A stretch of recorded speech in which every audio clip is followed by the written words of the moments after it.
இப்போது இந்த ரேம்ப் இருக்குல்ல, ஏறி நிப்பாட்டிட்டு அப்புறம் மூவ் பண்ணுங்க. ஸ்டாப் பண்ணுங்க, ஸ்டாப் பண்ணுங்க.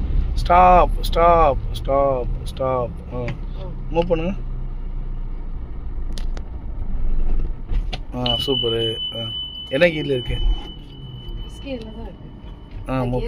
மூவ் பண்ணுங்க, மூவ் பண்ணுங்க. சூப்பரு. ஓகே. 1 2 அடுத்து 3 அட்டெம்ப்ட் பார்ப்போம்.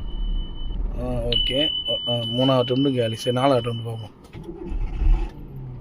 கிளச் பைக் பிடிச்சிட்டு கிளச் கண்ட்ரோல் வந்ததுக்கப்புறம் ஆக்சுவலி ஓகே சூப்பர். 4 அட்டெம்ப்ட் தான் pass. Stop stop stop stop stop. திருப்பி மூவ் பண்ணுங்க. ஓகே 1. ஸோ வெயிட் பண்ணுங்க. நம்ம ஆல்ரெடி பார்த்தோம்ல, கிளச் பைக் நல்லா பிடிச்சிக்கிறீங்க. கிளச்சை வேகமாக விடாமல் கிளச்சை 1 2 3ன்னு கொஞ்சம் இப்போ கிளச் பைக் ஃபுல்லாக பிடிச்சிக்கிறீங்க. பிரேக்லையும் கால் எடுக்காமல் கிளச்சை 1 2 3ன்னு வச்சுட்டு இந்த ஸ்டேஜ் வரும்போது பிரேக்கு மட்டும் விட்டா போதும், கிளச்சை விடக்கூடாது. அவ்வளோதான். ஸ்டாப் பண்ணுங்க, ஸ்டாப் பண்ணுங்க, ஸ்டாப் பண்ணுங்க. ஃபுல் கிளச் பைக் பிடிங்க. பிரேக் நல்லா பிடிச்சிட்டு கிளச்சை 1 2 3ன்னு கொண்டு ரிலீஸ் வாங்க. 1 2 மெதுவாக மெதுவாக மெதுவாக மெதுவாக மெதுவாக மெதுவாக. போதும். வைப்ரேட் ஆகுதா? இப்போ பிரேக்கில் மட்டும் காலிடுங்க. உடனே மாரி போக போகுது. அப்படி நைட் ஆக்சிடென்ட் கொடுங்க. அவ்வளோதான். ஸோ நீங்கள் வேகமாக கிளச்சு விட்றீங்க.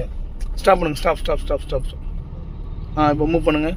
கிளச் பிரேக் பிடிச்சிட்டு கிளச்சை 1 2 3 3 or 4 ஓகே வைப்ரேஷன் வந்துருச்சு. பிரேக்கிங் கால் ஆக்சுவலி கொடுத்துப்பாங்க. அவ்வளோதான். ஸோ ஒன்றுமே ரொம்ப ஈஸி. ரேம்ப் ஸ்லோப்லாம் ரொம்ப ரொம்ப ஈஸி. அந்த பாயிண்ட்டை பிடிக்கிறது மட்டும் தான் நமக்கு வேணும். அது ஒவ்வொரு காருக்கும் ஒவ்வொரு மாதிரியான பிளேஸில் இருக்கும். அவங்க மெயின்டைன் பண்ணுறதை பொறுத்து காரை பொறுத்து மாறும். அப்போ ஸ்டேட்டை